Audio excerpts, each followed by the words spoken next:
The day had offered itself up like a gift wrapped in the warmth of an early summer sun. It was the kind of day that whispered promises of laughter and lazy contentment where the air itself seemed to shimmer with possibility. Our backyard, usually a silent observer of our lives, was transformed into a vibrant canvas of family faces, each one painted with the glow of anticipation. The grill sizzled in agreement, eager to partake in the day's shared joy. In our little corner of the neighborhood, nestled between houses that stood like sentinels nodding with approval at the sky, the scene was set for our annual family barbecue. It was a tradition as old as the stories my grandfather used to tell, and it was cherished all the more for its simplicity, a gathering of kin and companions bound by the invisible thread of shared history and love, but not all shared in our delight. Oh, no, not Karen. She was the self-appointed warden of our community, carrying her clipboard like a scepter, ruling over the cul-de-sac with a smile that never reached her eyes. Karen was the embodiment of order, or at least her version of it where conformity was worshipped, and joy, it seemed, was a misdemeanor. Her first strike was like a whisper of thunder on a clear day, a note wedged under our door, its tone clipped and formal. Violation of noise regulations, it read as if laughter could ever be a crime. I had smiled at it, a quiet rebellion blooming in my chest. Surely harmony was more than the absence of sound. Challenge accepted. Karen. The afternoon unfolded unperturbed by her rebuke. The smell of roasting meat danced through the air, mingling with the boisterous symphony of chatter and clinking glasses. We were a tableau of happiness imperfect, yet whole, and I reveled in the simplicity of it all. The children ran with the wind in their hair, their giggles rising like music. I watched a silent guardian of this moment, knowing that these were the fragments of life worth fighting for. Karen's second salvo came with the sharpness of a gavel, striking wood, a knock at the door that reverberated through the joyous hum of our gathering. Her presence was undeniable, a storm cloud on the horizon. She stood clipboard in hand, her eyes scanning the scene with a hawk's precision. The irony was not lost on me. She sought to bind us with rules when we were already entwined with bonds far stronger. I greeted her with the kind of calm that comes from knowing your roots run deep. Her words were as rehearsed as an actor's lines, dripping with the authority she so desperately clung to. But I saw through the facade, past the veneer of righteousness, to the fragile core of fear that lay beneath, fear of chaos, of anything that threatened the fragile peace she'd constructed around herself. Yet I remained unflinching, a tree bending gently in the wind. There was no malice in my heart, only a quiet defiance. She could attempt to drown us in regulations, but she could not extinguish the light we carried within. I met her gaze with a steady calm, acknowledging her presence, but refusing to yield the ground of our shared humanity. In the end, Karen was but a part of the landscape, a contrast to the joy that surrounded her. The day wore on, weaving itself into our memories, undeterred by her attempts to unravel it. And as the sun began its descent, painting the sky with hues of gold and crimson, I understood the truth of it all. This was our story, and it would unfold regardless of who stood at its edges waiting to scribble notes in the margins. This was only the beginning. As the laughter from our impromptu barbecue bash drifted like tendrils of smoke into the night, I headed inside, still savoring the victory. It was fleeting. I knew Karen wouldn't be deterred easily. Her wrath was a slow rolling boil, and we had only turned up the heat. Right on cue, The next morning, the notice appeared like an inevitability, a thin sheet of paper radiating hostility from the mailbox. The ink was sharp and officious, as if each letter had been individually sharpened into a weapon. The HOA had suddenly adopted a new set of rules, each more absurd than the last. It was as if Karen had thumbed through the bylaws, plucking out the most nonsensical ideas to serve her vendetta. No grills visible from the street. No gatherings of more than 6 people without prior approval. Even the lawn gnomes, those silent sentinels of suburban gardens, were deemed a public nuisance. Each rule bore the unmistakable fingerprints of Karen's paranoia. I envisioned her at her kitchen table late into the night, crafting this tapestry of tyranny, a smirk playing on her lips. To her, this wasn't just a neighborhood. It was a kingdom, and she its self-proclaimed monarch. The neighborhood, a patchwork quilt of personalities and histories, began to buzz with whispers. Like a swarm of bees disturbed from their hive, the gossip spread. Neighbors exchanged knowing looks, conversations carried out in hushed tones over white picket fences. Karen's name bounced from mouth to mouth, gaining momentum, each iteration heavier with disdain. A citation followed, tucked into our doorjamb like a calling card from the universe, as if the universe needed Karen to keep tabs. The infraction: an improperly parked car. My brother's sedan slightly askew in the driveway, its rear tire a mere inch over the line. It was absurdity, printed in black and white. And yet there it was, a testament to Karen's tenacity. I felt the anger simmer, a low, steady burn beneath my skin, yet it was tempered by an odd sense of calm, a realization that this was far from over. It wasn't just about us. It was a performance, a desperate attempt to reassert her control, to remind everyone who claimed dominion over the cul-de-sac. I watched from my window as she patrolled the street, her silhouette a dark shadow against the harsh midday sun. Her stride was purposeful, each step an assertion of power she wielded like a scepter.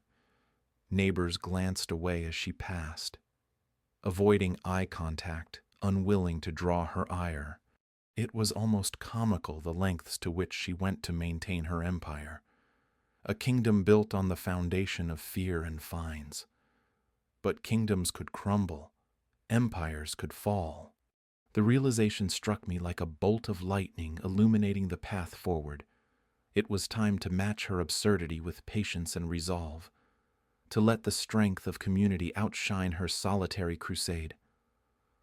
After all, a queen without subjects is merely a woman with a crown. And Karen, for all her bluster, was just one woman against the tide of a neighborhood united. So I decided to wait, to watch, to gather strength in silence like a quiet storm building on the horizon. Not every battle needs a sword. Some are won with the quiet persistence of truth and the slow, steady thrum of unity. In the end, even the mightiest tempest can be quelled by the collective will of those it seeks to destroy. And Karen, for all her noise, was just another storm passing through. The evening sun sank lower, casting long shadows across the lawn as the last echoes of laughter drifted away with the departing guests. The scent of charred meat and laughter still lingered, an unspoken victory banner lofted high above the backyard. It was a tapestry of moments, stitched together by the unexpected camaraderie with the officers who'd once been unwelcome strangers, but left as unexpected friends. I lingered in the hushed aftermath, a quiet satisfaction blooming within me. Karen had scurried off, rattled but not defeated, her departure, marked by a symphony of muted murmurs and shaking heads. The gentle clinking of bottles being cleared and the soft rustle of paper plates whispered the ending of one act and the beginning of another. The evening had been a turning point, not just for me, but for the community she had tried so hard to control. It was as if a collective breath had been held, and tonight everyone had exhaled. Yet I knew this was merely a battle in a much larger, ongoing war. Karen would regroup her reign of neighborhood tyranny far from over. The thought was a cold splash against the warmth of the evening, a reminder of the methodical nature of her intrusions. I began my quiet work, documenting every raised voice, every discontented glance, every overreach. Karen had built a fortress of complaints and petty grievances, but fortresses have their weak points. Her actions were a tapestry of patterns woven with threads of malice and pettiness. It was time to unravel them. The next morning the air was brisk with the promise of autumn, a sharp contrast to the heaviness of the night before I sat on the porch with a cup of coffee, a stack of papers neatly arranged beside me. They were a collection of recorded incidents, a timeline of transgressions that painted a vivid picture of Karen's overreach. I imagined her neat little universe where she believed she reigned supreme, slowly tilting off its axis. The key lay in subtlety, a quiet revolution. I would not confront her directly, but rather allow the truth to slip into the community's consciousness as softly and inexorably as the turning of the seasons. Each documented incident would be a quiet whisper, a gentle nudge towards awakening. In the days that followed, I left nothing to chance. A casual word at the local bake sale, a printed summary quietly passed at the next homeowners association meeting. The narrative wove itself into the fabric of our daily lives. A slow burn that kindled awareness. I watched as understanding flickered in the eyes of my neighbors, saw them piece together the pattern I had so carefully laid out. Karen, of course, noticed the shift. Her eyes narrowed, suspicion brewing in their depths. She was a spider sensing the tremors on her web, yet unable to pinpoint the source. Her veneer of control cracked a little more each day, and though she still maintained her air of superiority, the ground beneath her feet was shifting ever so subtly. The day came when a letter arrived addressed to the HOA committee. It was an official notice, a formality that spoke volumes.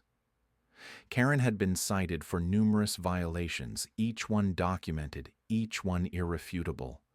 Her reign, at least in the form it had taken, was effectively over. As I sat back, a sense of calm washed over me like the gentle ebb of a tide. The story was not over. Not entirely. But it had turned a corner, and I could sense the dawn of a new chapter. Karen would persist, no doubt. But now she was a known entity, contained and catalogued. I sipped my coffee, the warmth spreading through me like strength, and watched as the neighborhood breathed a little easier.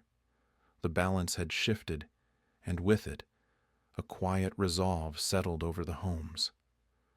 We had stood our ground, not with anger, but with a quiet, determined resilience. And for now, that was enough. The aroma of sizzling sausages still lingered in the air, a warm reminder of the unexpected camaraderie that had blossomed under the fading sun. The officers had since left, bellies full and spirits lifted, but the echoes of their laughter seemed to hang like a spectral presence in the garden. Karen, retreating to her aluminum fortress across the street, had slammed her door with the force of a storm. I imagined her behind those blinds, a general plotting her next move in a suburban chess game. Her silhouette occasionally flitted past the window like a shadow haunting its own home.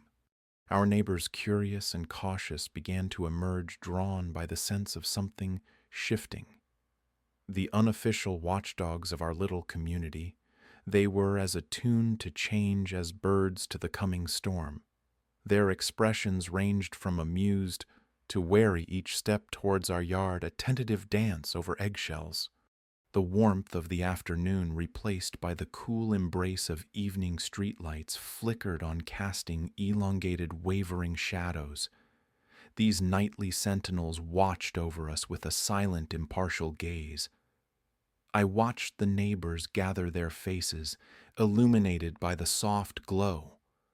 A gallery of human emotion, painted with the brush of twilight. Whispers spread like ripples in a pond, speculative and curious mingling with the night air. I heard snippets, fragments of disbelief, nuggets of amusement. They circled around the tale of Karen's downfall with the kind of fascination usually reserved for campfire stories. I stood by the grill, a sentry at my post, surveying the scene. Each neighbor with their own history with Karen seemed to carry the weight of past grievances, now buoyed by the levity of the evening's events. The irony wasn't lost on me. Here we were, a makeshift community bound by shared experience against a common adversary. The tension, though, was undeniable. It hummed beneath the surface, a silent chord of unease. Neighbors who might have once exchanged nothing more than perfunctory nods now found themselves allies united in the face of Karen's relentless rule.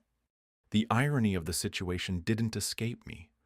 We were a community forged in the fires of confrontation, a reluctant alliance born from one woman's vendetta. Karen had become the unwitting architect of our newfound camaraderie, her obstinance the catalyst for unity. I wondered if she understood this or if she remained oblivious, locked in her fortress of grievance. Perhaps she believed she was still in control, the puppet master pulling strings from behind her lace curtains. As the night deepened, voices softened to a murmur, a gentle undertow pulling us closer together. In the dark, the lines of division blurred, if only for a moment. We were simply people seeking solace and understanding under the same sky. And though the evening waned, the story was far from over. Karen's reign would undoubtedly continue, her persistence as predictable as the sunrise. Yet in this newfound unity, there was strength.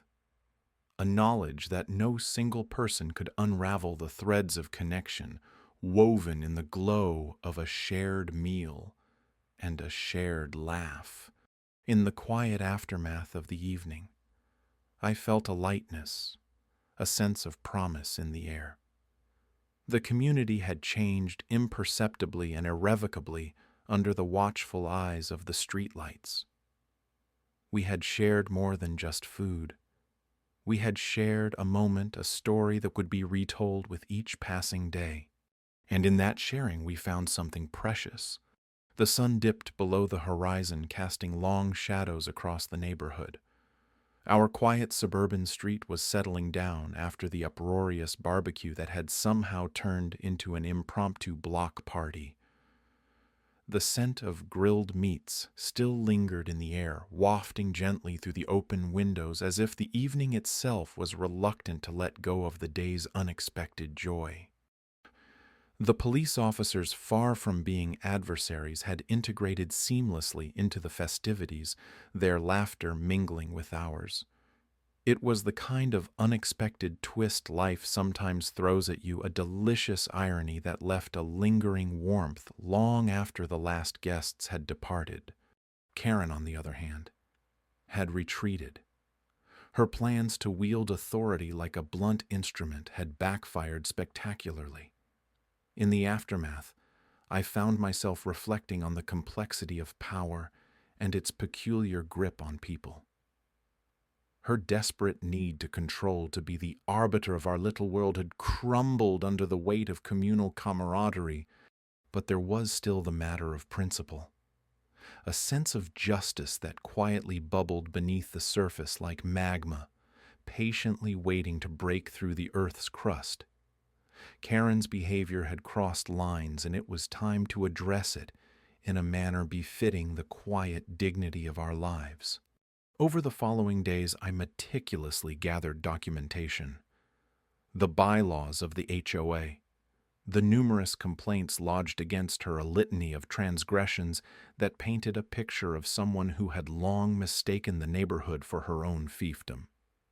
It was a slow, deliberate process, requiring patience and a steady hand, much like assembling a complex puzzle. I navigated the legal intricacies with the precision of a surgeon careful not to make a misstep. The irony of it all was not lost on me. The very rules Karen had tried to wield against us now formed the basis of my quiet rebellion. A sword turned upon its master. As I prepared the final documents, a calm descended. There was a profound satisfaction in knowing that justice, though often slow, was unerring in its pursuit. I was reminded of a river winding and bending, always moving toward the sea, shaping the landscape in ways both subtle and profound. The day I submitted the complaint was unremarkable. A Tuesday perhaps, with the sun casting its steady light over everything. The HOA board, composed mostly of reasonable and fair-minded people, would review it. I imagined them reading through the evidence, slowly realizing the breadth of her actions. The board members were the kind of people who valued harmony and fairness, who understood the delicate balance of community life. It was a quiet revolution, fought not with shouts and public spectacles, but with the steady, unyielding force of truth. For Karen, I hoped it would be a wake-up call, a chance for introspection and change. For the rest of us, it was a reminder of the power we hold as a community when we stand together against the forces that seek to divide. In the end, it wasn't about revenge.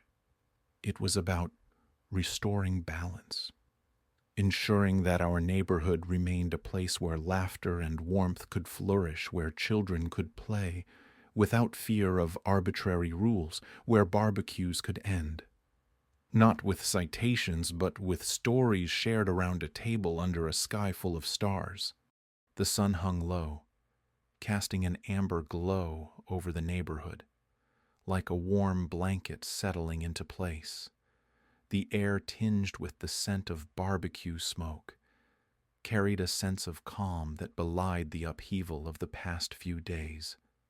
My yard, once the epicenter of conflict, now buzzed with the harmonious chatter of neighbors old and new, and the clinking of plates filled with grilled delights.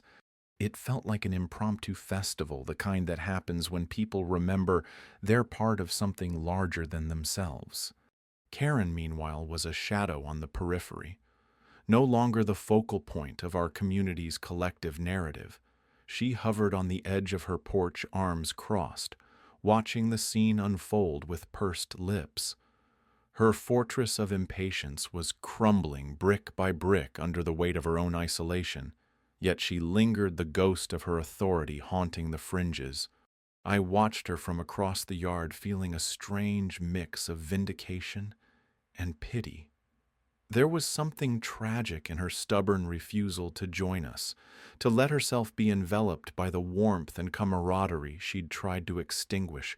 I thought of her as a lone candle, flickering against the inevitable tide of night, stubbornly resisting until it simply cannot. The turning point had come unexpectedly in the form of two police officers who, rather than disrupt, had melded seamlessly into the gathering. Their laughter mingled with ours, their presence a reminder of the absurdity of it all. When they'd left, they'd taken with them Karen's misguided complaints, leaving behind a citation that was more a symbolic gesture than a legal reprimand. Irony drizzled like sauce over the day. The neighborhood felt different now. The act of coming together had forged invisible bonds between us. Conversations were easier, smiles more genuine.